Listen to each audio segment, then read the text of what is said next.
This is one of my grow buckets. It's been on the allotment for a couple of years. What I wanted to do is something slightly different. When I built these, this was the bucket had the reservoir in the same container as the substrate for the planter. What I'm kind of favouring now is having the reservoir as a separate section and then a planter that sits on top, and then that gives you the option to take the container with the plants off, surface sort of feed as a sort of feeding station on the base with kitchen waste and carbons, and then over time the worms will break that down and work that up into the container, and then you've got the option to lift the container off, harvest that material and then put it back into the top and then top that up again. Also it gives you the option is as organic matter breaks down and works its way into the reservoir here, you can actually maintain that reservoir without needing to replant the plants in the container above, because that's a separate section. So I'm going to reuse these succulents in one of my green roofs, and I'm propagating from these because I want to make some green walls to conceal some of the water butts and some of the different water reservoirs and things in the eco garden at school, because with that garden I'm keen on getting things looking attractive in terms of hiding reclaimed materials and things like that. So it's not that you're hiding them, it's just that you're making it a bit more visible, appealing. And I think some of the green walls and things were very successful, especially the green roofs. So I like this plant because it's a very quick plant to get rooted, so you can colonize vertical surfaces quite quickly just by taking little sections of these stems, and it will root pretty much every time. So what I'm going to do here in this video, I'm going to take this part, just see what's happening in here in terms of the cardboard and see how that's broken down, see if there's worms in here even a couple of years later or 18 months later or whatever it is. In the details of the video I'm going to kind of have a little mention a few details and probably link to the videos when I did this previously. But what I found was quite interesting is when I was growing these, initially the compost was right to the top, and as the plants grew this material was breaking down and being consumed by being broken down by the sort of fungi and microbes in here, and those carbons were being and the nitrogen was being used by the plant, so that material has actually sunk down. So if you can look here, I don't know if you'll be able to see, but around about this level, that's where the irrigation is, and then you've only got maybe 120 millimeters, maybe 5 inches of planting media, and then that area here is just empty. So even though these plants only look that height, they're actually sort of growing from here, so they've got quite long stems, so they have elongated quite a bit. But I'll get a fork, I'll just loosen these up. I'm not worried about damaging the roots because I'm going to replant these anyway. I'm not sure what you're going to be able to see or if I'm going to be in the way of the camera, but I'll just get down here. You can see there's some windfall apples on here, so that's probably just wood lice that have been eating that one. You can see a little wood louse inside the apple there. And I haven't really fed these at all, so that's why the level's gone down so much. So you can have a look at the compost here. So you've got some charcoal here, you've got some wood lice, a bit of vermiculite in there, nice root systems, healthy-looking root systems. Yeah, so wood lice, there's some woodier material, so it's good to see. So I'll just take this out and have a look at what's going on.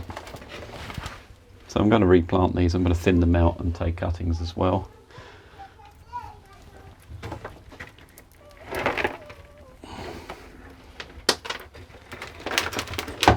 Yeah, so yeah, some of the biochars there.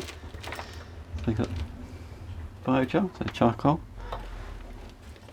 The woody kind of wood chip mulch is still intact, so the soil's nice and crumbly and friable, and it's got a lot of grit in there, so obviously the grit doesn't biodegrade, so that's going to stay there.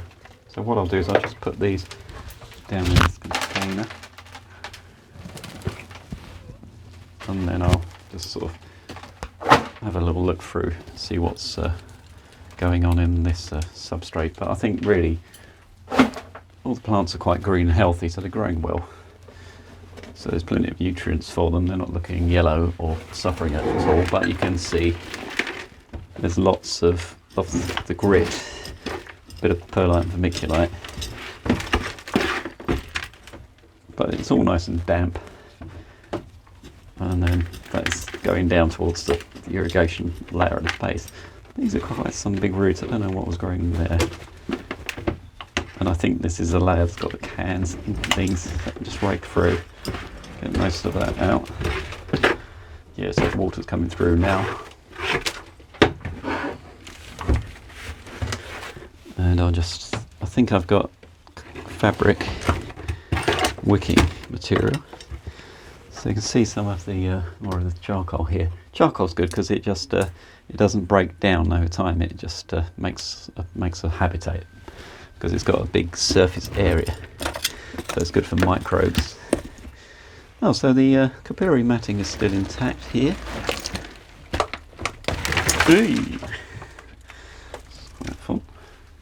So that's capillary fabric, and then this is one of the cans. I've got the capillary fabric here, so that was just put under the can like that. This is all obviously saturated because it's a reservoir. So I'll take these cans out, put these to one side. Let's see a couple of slugs there. Yeah, oh yeah, look, the worms in here.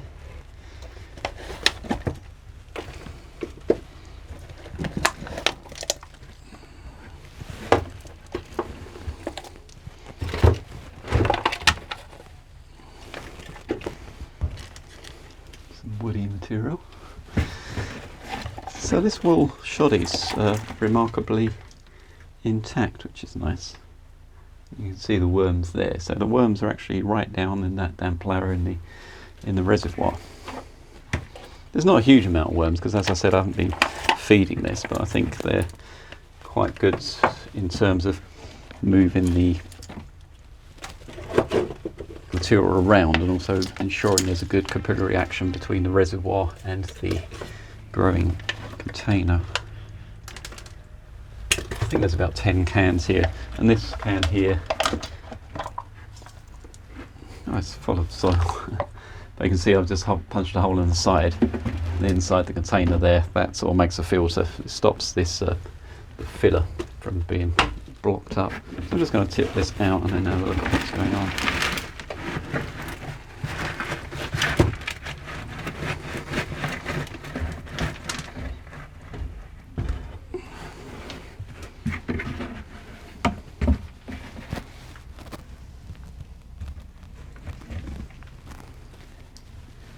Just move the camera so I can see a little bit better.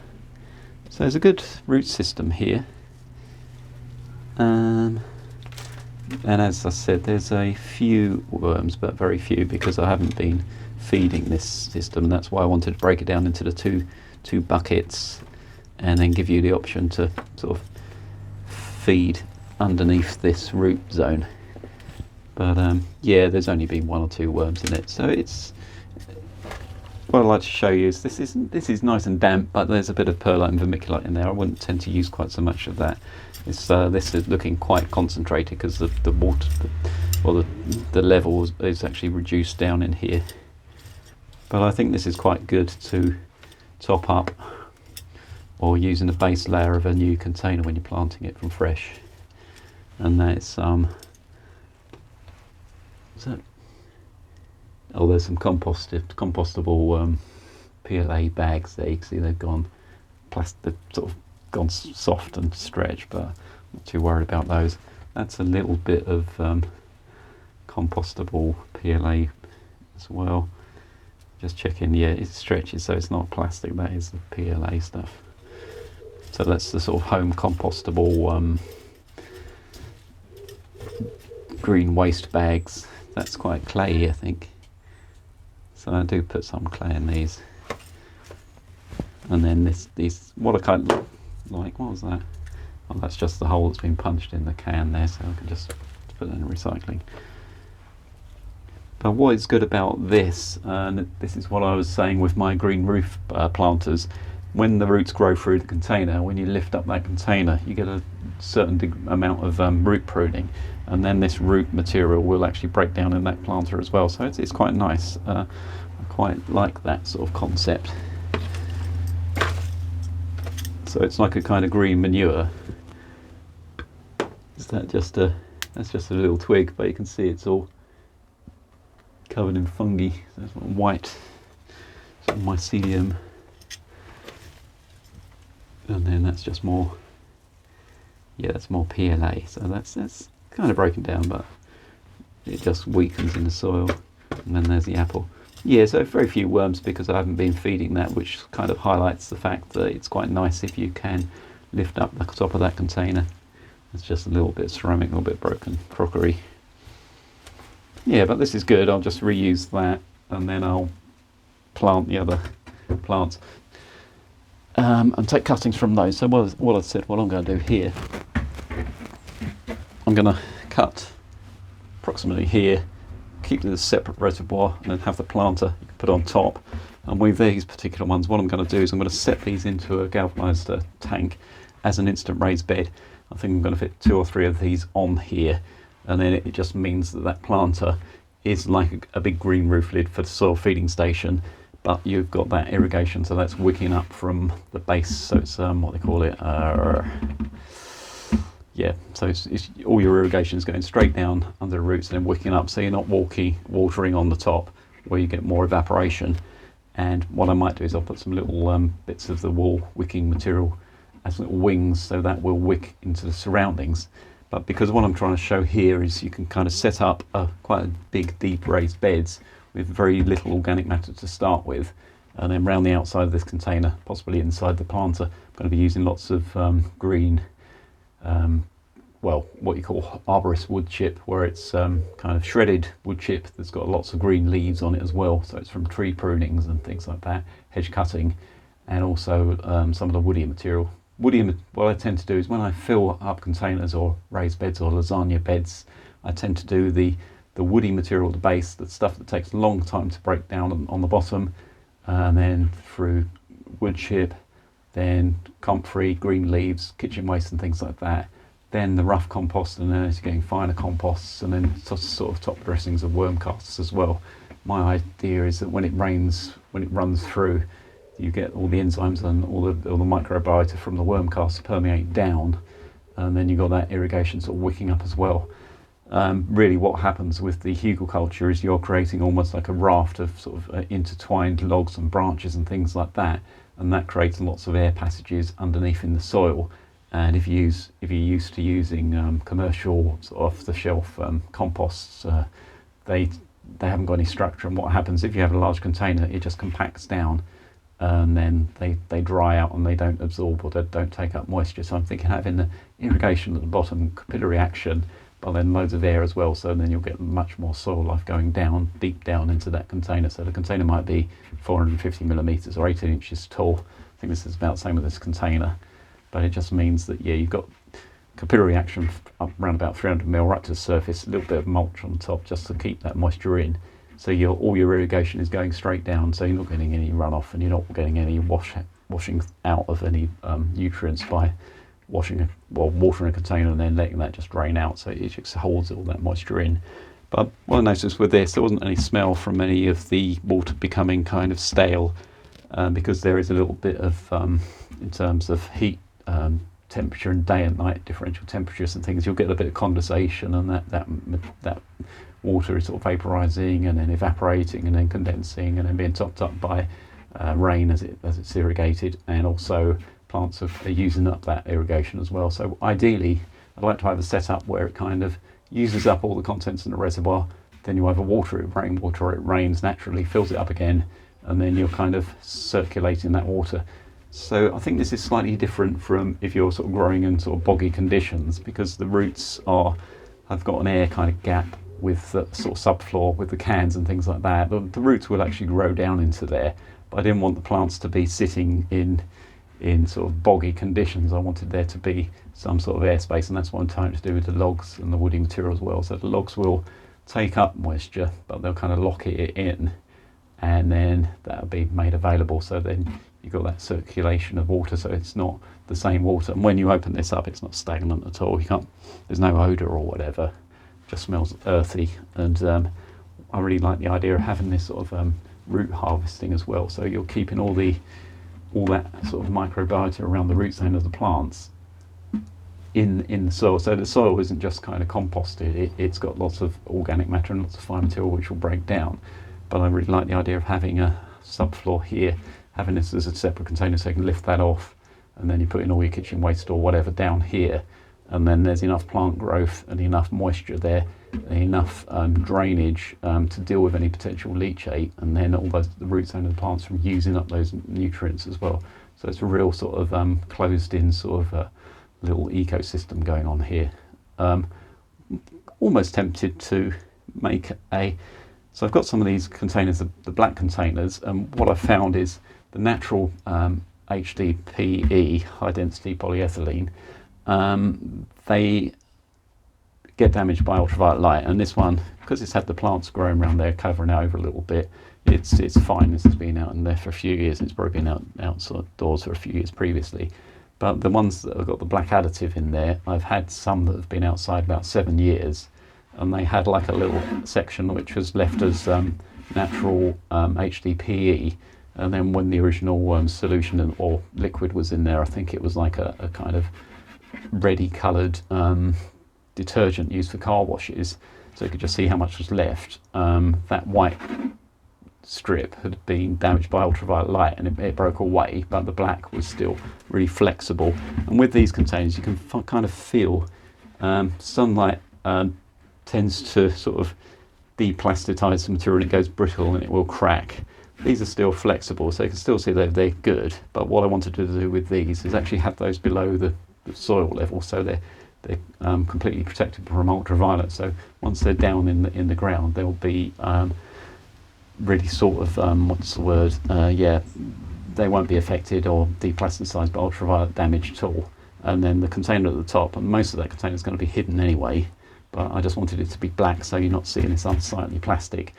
One thing I'm trying to do is, I don't know how many people would actually take any of these ideas on, because there's quite a lot of labour in terms of actually making the stuff to start with, but once it's in the ground it really works year after year, especially with irrigation and vermicomposting, and that's working every day, right through the periods of drought, right through the winter. Your composting's down here, so it's well away from rodents, and this is going to be in a galvanised water tank. I'm going to create another little up stand here, and then have water bottles so they can water it from the top. I don't know how many people take these ideas on, but using smaller containers is great to do demonstrations in schools, because it just gives you the idea of what's happening.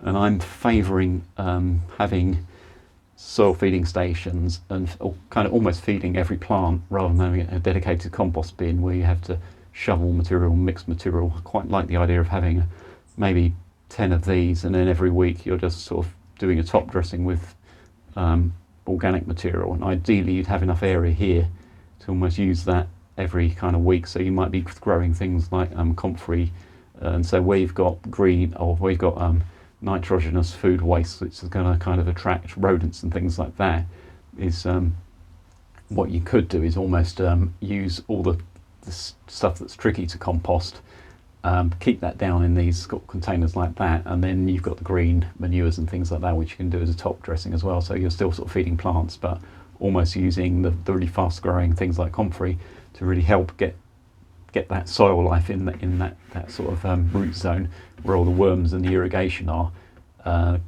Get those conditions as favourable as you can. So you're raising loads and loads of worms. You've got a real crazy population.